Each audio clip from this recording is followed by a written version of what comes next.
Hello, and welcome to Dr. A for Animals, the podcast that gives you reliable answers to your questions about animal health and wellness and useful tools to help you help animals, whether in your own home or out in the wild. Together with expert guests, I'll give you information that is based on scientific research and clinical experience. I'm Dr. Charla Ansorge, a small animal and exotics veterinarian, and I'm so happy to share my love of animals with you. Let's get started.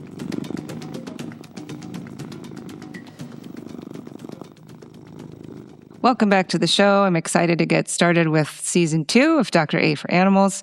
Summer is fast approaching, much to my delight, but with summer heat comes some potential dangers for animals. So I want to cover the very important topic of how animals handle heat and when it can become dangerous and even life-threatening. Heat stroke is no joke, my friends. When I say never leave an animal in the car unattended, I mean that with every ounce of my being. I've seen the aftermath of people ignoring that advice, and it is gut-wrenchingly awful. I don't ever want any animal to experience that. So let's talk about how different species are affected by heat and what we can do to mitigate heat effects during hot weather, how to recognize and respond to a medical emergency that's related to heat. So firstly, how animals regulate body temperature differs between different species. Humans are great at sweating in order to cool down. So we let fluid ooze out of our body onto the skin, and the heat from our skin contributes to the chemical reaction that turns that liquid into vapor or gas. And that cools down our body by removing that heat energy. But most of our animal friends don't sweat very much, or, if they do, it's in very small parts of the body. So it's not their primary method of cooling the way that it is for us naked humans. So dogs primarily pant, and they are having kind of a similar thing happen where the fluid is evaporating out of the mouth. They also are exposing that part of the body to hopefully cooler temperatures and air moving past. Cats will groom themselves so they get the saliva on the body, and that as that evaporates, it also can have that cooling effect. For most animals, they will seek cooler areas. They'll go into shade and that sort of thing. Cats can pant in very extreme situations. If you have a cat panting, it's usually not good. They will sometimes pant when they're very stressed, maybe in the car, when they're traveling to the vet hospital, hopefully not, but occasionally you'll get a cat panting in that situation. But very commonly, if a cat is panting, in most cases, something is not good and you need to intervene. Rabbits in particular do not tolerate heat well. They don't pant. They are obligate nasal breathers and they don't breathe out of their mouth. They have very dense fur. They really don't do well in heat, but they will do the, seeking cooler spots. Many animals will get into water if they have access to it. That's not always adequate to cool them, depending on how humid the air around them is. But a lot of animals will overheat faster than people will, because we do have a lot of capacity to cool down in ways that a lot of animals can't. Having fur really limits the ability to cool the skin. Not being able to sweat all over the body is also more limiting.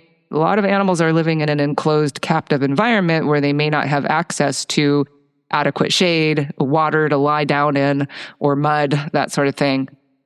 So they are dependent on we humans for access to shade and water and that sort of thing, cooling devices. So certain situations present significant risk. So I want to talk about those situations to make sure that everyone is aware and knows how to help prevent catastrophes from happening for our animal friends. So the first one I want to talk about is cars. For many of you, this may seem super obvious, but it's not, because it happens all the time that animals get left in cars unattended. So I want to emphasize that when it's 60 degrees outside with some sun, a car's interior temperature can rise to over 110 degrees within 20 minutes. On a 90-degree day, it can reach 110 degrees much faster and over 120 degrees in the car in less than an hour. Surfaces like seats and steering wheels can be over 160 degrees to touch.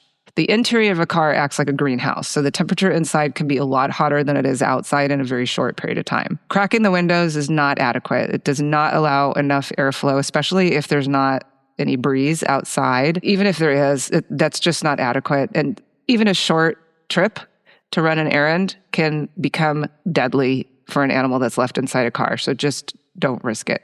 So I'm going to talk a little bit more later about what to do if you see someone else's pet inside or someone else's animal inside a car. But for the purpose of this portion of the discussion, I just want to emphasize it is extremely dangerous to leave an animal in a car, even if it's not that hot outside. If the sun is out, if it's 40 degrees out and it's raining, they're probably going to be okay. It's just not a good idea to get into the habit of thinking that it's okay to leave an animal in a car unattended. But if it's not even that warm outside, but the sun is out, it will get really hot in the car really fast. So don't take that risk. Another thing to consider on warm days, especially really hot days, is outdoor exercise. So for dogs and other animals that we're taking outside for walking, hiking, any kind of play, that the combination of exertion and heat becomes much more dangerous. So we want to be very careful that we're avoiding doing heavy activity with animals during the middle of the hot day. Especially keep in mind, they can't sweat like we do and that sort of thing. So they are not as efficient at getting heat off of their body. So avoid doing that. Asphalt and pavement burns are real. If you're taking your dog out for a walk or any other animal out for a walk on a hot day, check the asphalt with your hand. If it's too hot for your hand to stand there for several seconds, it's too hot for paws. I know those little paws seem like they're rough. They've got a heavier keratin layer than our hands do, but they are still sensitive to temperature, and that is still living tissue just underneath that little layer of keratin. That layer of keratin is not that thick and not that protective. So always check. Make sure that you're not taking your animal out. This makes me crazy when I see a dog out walking on super hot asphalt, and I know that it's too hot. That asphalt also gets well over 100 degrees pretty quickly on a very sunny day. So other kind of risky situations would be poor ventilation or insulation for indoor or outdoor enclosures. So garages, in particular, sunrooms, if you have, parrots that are in the sunroom, that sort of thing. If they're inside the home and you don't have AC, and especially if you don't have great insulation, you need to make sure that we're accounting for that and that we know how hot it's getting in the house or wherever their enclosure is. If you have animals that are in an outdoor shed or a hutch, we need to make sure that they have access to shade and they have good airflow. And I'm going to talk more about the things that we can do to intervene and make sure that they're comfortable. Heat waves can be serious times of danger, so we need to be extra careful during a heat wave or a power outage that might happen when you're not home. So, in some areas, I know we have rolling blackouts that can occur during the summertime when people are using a lot of energy for AC. So if you know that you're going to be having rolling blackouts, or if there's any concern about potential power outages and your AC is going to potentially shut off and that sort of thing, make sure that you have protective measures in place. There are certain medications that also can make animals more susceptible to the effects of heat. So beta blockers and diuretics in particular, if you have an animal that is on that type of medication, you want to be extra careful about their exposure to heat. And there are health conditions that also can predispose an animal to complications from heat exposure. So heart or respiratory disease. So laryngeal paralysis, tracheal collapse, these are pretty common in dogs. Asthma in cats potentially can be an issue, and any kind of heart disease is compromising circulation and will make it more difficult for them to respond to heat and salt. Kidney disease, diabetes, these can cause some chronic dehydration, as can diuretic medications. Geriatric animals are not going to be as good at cooling themselves. So those are all things to really keep in mind. There are some species-specific risks as well, and breed-specific risks. In particular for dogs, the brachycephalic breeds. So brachycephalic means short face. So bulldogs, pugs, Frenchies, all the little short-nosed animals. And this will hold true for kitties as well. So Persian cats, Himalayans, the kitties with little short faces, they don't have as much capacity for panting efficiently in order to clear heat from the body. So those little short faces really increase their risk. And they also, having that little short face increases airway resistance. So they have a harder time bringing in air through often narrowed or partially blocked airways because of the conformation of the face and the back of the throat and that sort of thing. So we need to be extra careful with those animals that we're not putting them at higher risk by having them exposed to high heat or exercising them during high heat times. Obese animals also certainly can be at higher risk because, again, they don't have as much capacity, and the fat can be laid down in areas where it actually is adding pressure to the airways and that sort of thing and making it harder for a dog to clear heat. Dogs will often continue to play. They might, if you have them outside on a hot day playing, they'll be so excited that they'll continue to play even when they're dangerously overheated. So they may be starting to not feel that great, but they're still, like, they're around other dogs or people that they're really excited about or a toy that is super exciting for them. They often will keep playing until they're past the point where they are starting to have serious problems. So don't rely on the dog to tell you that they're too hot, because unfortunately, they're much more interested in playing than in responding to their body's signals that they need to stop playing. So warning signs in dogs are excessive or rapid panting, and they may start seeking cooler spots to lie down in. So if they're trying to go into shade and they're panting really heavily or really rapidly, that's not a good sign, and you need to really cool them down. Their gums may appear very bright red. If they are becoming weak, like they're lying down and they won't get back up, or they try to get back up and they kind of fall back down. If they start having vomiting or if they actually collapse, these are serious warning signs. Now in cats do have a higher temperature set point than dogs and definitely than people. They did evolve in desert environments. So they have a little bit more capacity for tolerating high heat, but they still can overheat. Indoor cats that are in, poorly insulated homes. Like I used to live in a house in California that was it was a 1950s, really cute mid-century modern house, my husband's house, and it had no insulation. It had a, wood roof and then tar and gravel, no insulation whatsoever. And it had a whole wall of windows facing west. And it would get so hot inside that house. It would be hotter in the house than it was outside. And my cats would just be lying stretched out on the floor downstairs in the coolest part of the house they could find. It was too hot even for them. So I had to really take steps to protect them and my birds, who would also get too hot. So kitties that are eating all dry food diets or kitties with kidney disease are at higher risk for dehydration, which is also going to reduce their capacity to tolerate heat. And older cats are so good at hiding symptoms of illness, they can be struggling a little bit already, and we may not even realize that they have heart disease or something else going on that is also going to compromise their ability to tolerate heat. So again, lying stretched out in cooler areas, weakness or lethargic appearance are warning signs during the heat. If a cat, again, is open mouth breathing, that is a warning sign. Your cat should never be just open mouth breathing at home. It's not normal for a cat to be panting. If they're panting, something is wrong. If they're drooling, if their gums look bright red, just like in dogs, though it may be a little bit harder to see because dogs are often panting with their mouth wide open. In a cat, if you're concerned, if they look kind of drooly, if their tongue is sort of sticking out of their mouth a little bit, and they just seem really not right, you can kind of lift the lip and check in there. Those bright red gums are often a sign of a serious problem.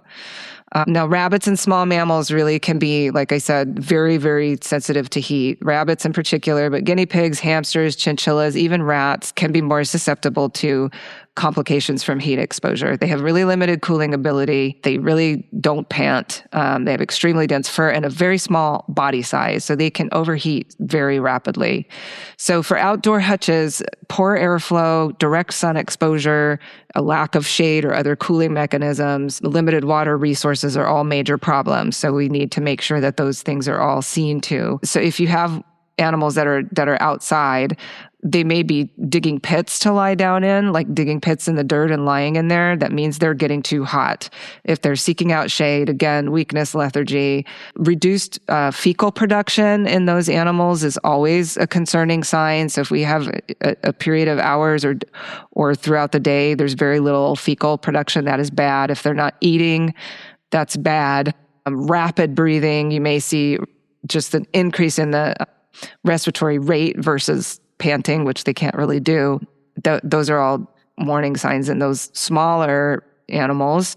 Now, for birds, you may see them sitting at the bottom of the cage or lying down. This is always concerning. If we have a bird who's acting kind of lethargic and staying down at the bottom of the cage, they may hold their wings kind of away from the body and kind of drooping low. They may pant. If you have a bird in your house that is panting, that is really bad. Again, birds are similar to cats where they can pant and they will pant, but if they are panting, it's usually a very bad sign. And again, always lethargy and weakness are signs of a problem. So again, poorly ventilated or poorly insulated rooms, if we have outdoor aviaries or cages that are in direct sun, that don't have adequate shade that the bird can move into, that don't have good airflow, and that don't have water sources, these are major problems. For reptiles, they need to maintain a temperature gradient in their housing. So if it's hot in the whole general area and you've got like basking lamps, you may need to turn those off. If the whole zone is hot, that's not great for them. They need to have that cooler to hotter temperature gradient in their environment so that they can get out of the heat if it's getting too hot. So heat lamps can become dangerous, especially during heat waves. We may need to be shutting those off if it's really getting warm. Tanks and enclosures definitely can get overheated pretty quickly. And also, if we're adding humidity to the environment for some of those animals, we may need to reduce that during hotter weather in more humid climates because we need to be able to have some evaporative cooling. And if it's too humid in the general environment, that also makes it harder to cool down. Now, wildlife is also at risk. So our animal friends out there often are dealing with babies at the time of year when we have high heat. Baby birds that fall out of a nest are at particular risk, especially if they're landing on asphalt, which asphalt can get extremely hot and can cause burn injuries. But wildlife can become dehydrated. They can experience heat stroke. They can become more exposed to the dangers of humans and cities when they're seeking out water, when wild water sources are drying up. So I'll talk a little bit more about things that we can do to help support wildlife as well. But do note, not every baby animal that you find out in the world needs help. If you see a little fledgling bird that's hopping around, they just haven't developed their wings yet, they may be completely fine. A fawn that's lying in the grass quietly is probably completely fine. It's completely normal for them to be on their own for several hours every day while mom is out foraging, and she will come home and nurse them. I won't go into too much detail about that because we've talked about that in another episode. But I'm going to talk to you about prevention strategies. So we've talked about the risks, the situations that we want to be on high alert for. I want to talk now about some prevention tips that you can do. So in particular, know what temps are likely to be happening. So kind of keep an eye on your weather forecast, which a lot of us do because we want to know for ourselves as well. And be thinking about the humidity as well as the temperature. As I mentioned, that higher humidity is going to create more of a problem, and we need to be more on top of ensuring that our animals are able to cool off if we're going to be having a combination of heat and humidity. So make sure they have access to what they need and that you're making modifications early in the day when you know that it's going to be extra hot. So fresh, cool water is important for every animal all the time.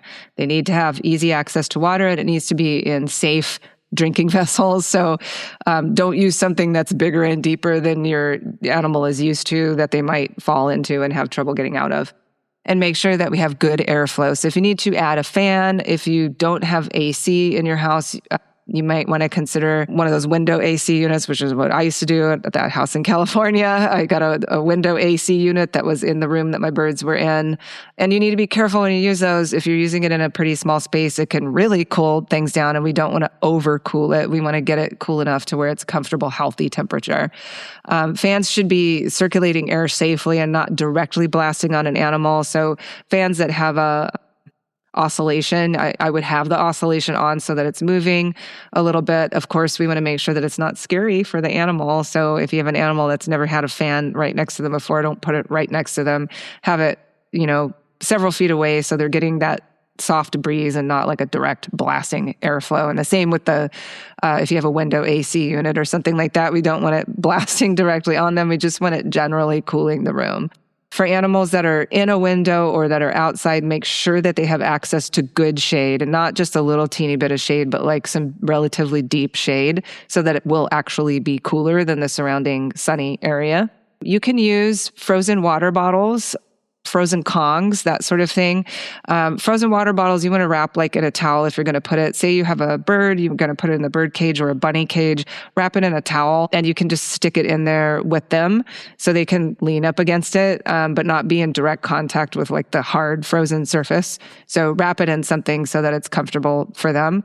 You can also put ice cubes in water dishes. Make sure if you do that to offer a water dish without ice cubes in it as well, just in case the animal is kind of turned off by that. And remember, avoid the potential for an animal to get stuck inside a water dish in smaller animals. Just make sure that you're using an appropriate sized water dish. So, and I sort of mentioned the frozen Kongs, but with Kong toys, you can stuff food and treats in there and stick those in the freezer. And those are a great enrichment as well as helping to cool the animal down kind of from the inside as we're nibbling on those frozen treats.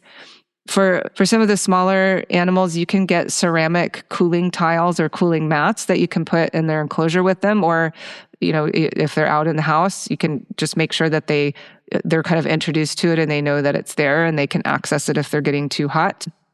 Again, turn off heat lamps and adjust humidity in reptile and amphibian enclosures if you need to make sure that they have a gradient and they have an opportunity to cool off.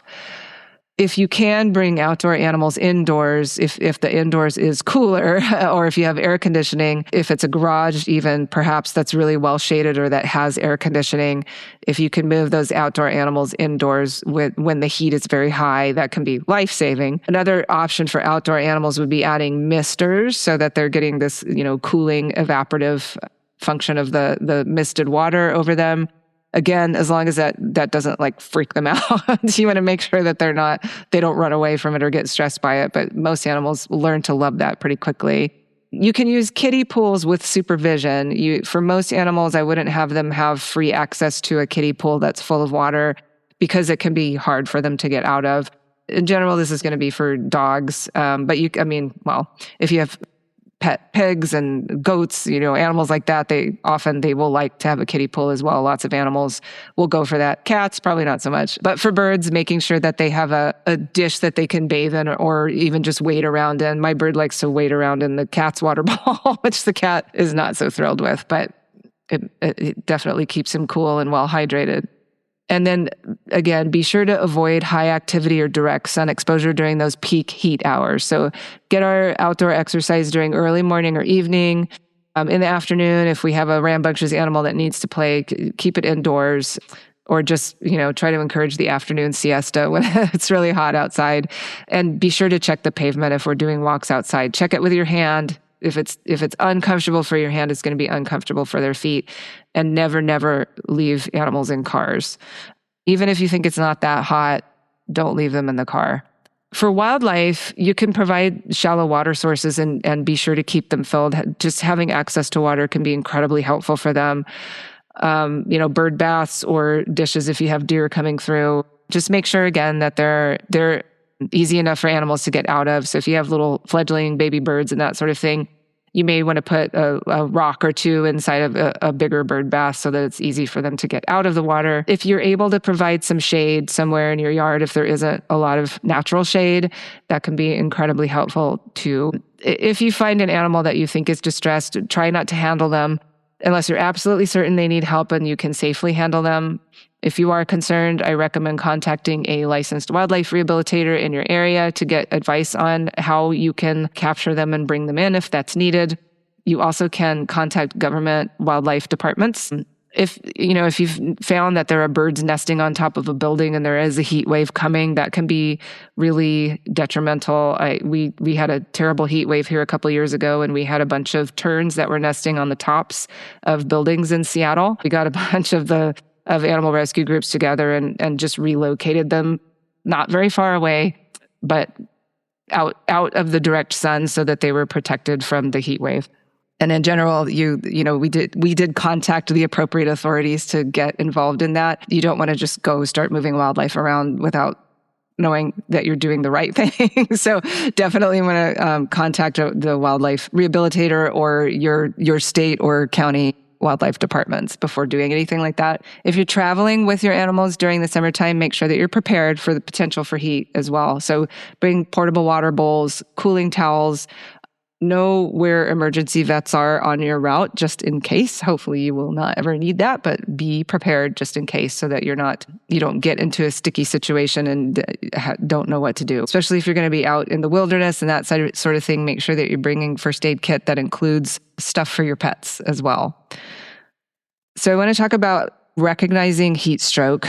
So if the worst happens and an animal is exposed to far too much heat, more heat than they can tolerate, they can develop heat stroke. So I'm going to talk about what that is and how to recognize it and what happens when heat stroke is occurring in the body. So heat stroke is a severe rise in body temperature, and it causes a systemic inflammatory response. So this can lead to a syndrome called multiple organ dysfunction, meaning different organ systems in the body are all acutely damaged, potentially to the point of failure. So there are two forms of heat stroke. One is non-exertional, so that's due to just heat and potentially also humidity exposure. And then there's exertional, which is from overuse of the muscles. So this can happen with severe uncontrolled seizures or tremors, or with serious overactivity, and it certainly can be a combination. So that overactivity during hot weather can also lead to a combination of non-exertional and exertional heat stroke. There are some toxins that can cause tremors that also will lead to heat stroke because of all of the muscle contraction that's happening. So one of the first things that happens when we're exposed to heat is vasodilation. So that means the blood vessels in the body are opening up and all the little smaller capillaries are opening up close to the skin surface. And this allows heat to dissipate off the surface of the skin. So this will lead to lower blood pressure as it progresses. That lower blood pressure then will lead to reduced cardiac output, and that also will cause an increase in heart rate because the heart is trying to compensate for the loss of pressure and the loss of output. If this persists and the animal is still hot, this will lead to abnormal heart rhythms and poor perfusion throughout the entire body. So poor blood flow to the organs of the body. And that is where we start getting into serious problems. So there's a whole host, there's this huge cascade of badness that will happen when we get to this level of overheating. So the cells lining the GI tract will alter and allow increased permeability from the inside of the GI tract. So that can lead to bacterial translocation, which can lead to an overwhelming systemic infection. It's called septicemia. You can develop loss of perfusion to the brain, swelling of the brain, and that then can lead to stroke, seizure, coma. There are changes in red and white blood cell function and clotting ability. So this can lead to internal bleeding. It can lead to abnormal clotting, which then can cause things like stroke or embolism somewhere else in the body, complete loss of blood flow to some portion of the body, which could be a kidney, it could be the heart, it could be legs. A clot can lodge anywhere in the body and lead to loss of blood flow beyond that clot. So at body temperatures over 106 degrees, nervous system damage can start to occur. At over 106, about 106.7, cell death can occur in all kinds of tissues in the body. Temperatures over 109 can alter cell enzyme activity and membrane stability. So cells basically are going to die. Prolonged exposure to that kind of hyperthermia can cause irreversible neuron death and brain damage. This can become fatal very quickly. So, and changes on this level, once this cascade has started, these things will continue to occur after cooling has been started. So even after the animal is cooled down, that doesn't mean that they're safe and that they're fixed. This cascade of physiologic changes is still happening in the body, unfortunately. So that's an overview of what heat stroke is and what happens. It's just important to realize that once these things start, once we get to a certain level of overheating, that we kind of can hit a point of no return where cooling is not going to fix the problem. There are still things going on in the body that can lead to potentially death. So it's really, really important if we recognize there may be heat stroke occurring that we get medical attention. So early signs of overheating, of course, heavy panting. In some animals, restlessness will start before weakness, and then we start to see weakness, potentially drooling, those bright red gums, that kind of thing. More advanced signs that are definitely a medical emergency are vomiting and potentially diarrhea, collapse, disorientation, seizures, unconsciousness, definitely. If those kinds of signs are occurring in an overheated animal, we need to get to the vet immediately. Heat stroke is a serious life-threatening emergency, and it can escalate really fast. So what to do in an emergency? Firstly, of course, move the animal out of a hot situation into shade, into air conditioning as quickly as you can. If you see an animal inside someone else's car, if they're up in the window and they're being active, they're okay. But they need to get out as soon as possible. If it is sunny outside and an animal is stuck inside a car, they should not be in there. If they're lying on the seat or they're down on the floor, if they're breathing rapidly, they're already in trouble and they need your help. So there are laws regarding pets in cars. So be aware of what the laws are in your area. I know that in California and Washington and about half of the other states in our country have penalties for leaving an animal in a car if they experience harm, such as heat stroke. Over 15 states have a Good Samaritan law, including Washington and California, where you can enter the car and get the animal out and you will not be liable for damages. You do need to contact law enforcement before you do that. So don't just break into somebody's car and get their animal out. You need to call 911, let them know there's an animal in the car that appears to be distressed. They look like they're overheated and you need to get them out. And then your law enforcement will advise you on what to do from there. But there are, check the laws in your state so that you're aware. But in many states, you can actually, if you need to, break a window to get the animal out of the car. There are states where it is entirely legal for you to do that. So if you are thinking of leaving your animal in a car, make sure that somebody might break into your car and be totally fine to do that to get your pet out. So again, if there's an animal that is panting rapidly, if they're sitting or lying down, if they're down on the seat or they're going down, if you're kind of keeping an eye on an animal that initially looks fine and you notice they're starting to get down on the floor, that's a bad sign. They are overheating and they need to get out immediately. In order to cool an animal, you can use cool water. Don't use ice water. We don't want to try to rapidly cool an animal. We want to rapidly get them out of the heat, but we don't want to over cool them. Remember that they're going to be vasodilated. Those blood vessels are going to all be open up near the skin. We don't want to shock those with like ice cold water. So you can put cool water on an animal, wet towels, fans. We can be blowing air directly on the animal. If it's an animal with paws, focus on the paws. Paws do sweat, so dogs and cats do sweat from the feet, and that's a good surface area to help dissipate heat. So putting cool water on the feet, on the belly, in the little armpits where there's less hair. Those are also good areas where you can get the cool water onto the skin. Thicker fur areas are going to repel a lot of the water, so it's hard to get enough water on them to actually help them cool. So focus on those other areas. Using alcohol versus water doesn't really make a difference. It doesn't help. So, and the alcohol can be irritating. So just use water. Don't try. There used to be an idea of if we use alcohol, it'll cool them off quicker. It doesn't. So just use water. Avoid ice baths. Avoid overcooling. That will do more harm than good. For any animal that's experiencing significant heat distress, I highly recommend that they see the vet right away, even if it looks like they're getting better, because like I said before, those cellular cascades are still happening in the body, and there still can be complications that can still be life-threatening even after the animal has been cooled off. So start getting them gradually cooled right away, but get them to the vet.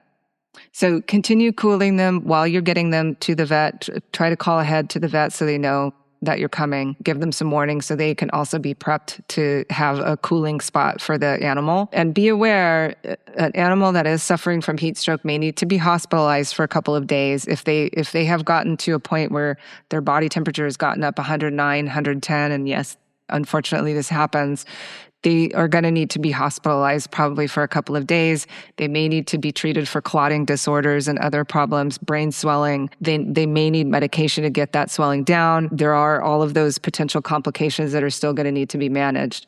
So be prepared for that if you're working with an animal that is in the throes of full heat stroke. So a few myths I want to mention. Firstly, people often think an animal naturally knows when to stop exercising in the heat. Like I said, they're just so excited and they don't realize that they're putting themselves in danger until they really, really feel bad. So they will keep running around and playing in hot weather. They will go out into the heat even though they feel warm. So don't rely on them to use their best judgment. Use your best judgment and help them out a little bit. If you're noticing that they're starting to really pant rapidly or you're feeling too hot, get them into shade, get them to calm down a little bit, have them drink water, maybe walk around in a kiddie pool, whatever they need to do. Shaving coats. There's much controversy over whether an animal, especially with a thick or long coat, should be shaved during the summer to be cooler, or whether the coat naturally helps them stay cooler. Nobody has really studied this. I have not been able to find anything in the literature that's an actual study to tell us whether animals will stay cooler with their natural coat or if we trim their hair. So we don't know. But you can do what seems best for your pet.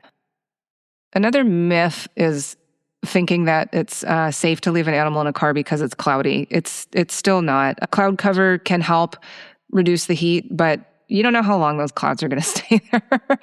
Especially here where I live, it can be completely cloudy one minute and sunny the next. Clouds can move really quickly, for one. And for two, there's still UV radiation happening, and that's still going to heat up.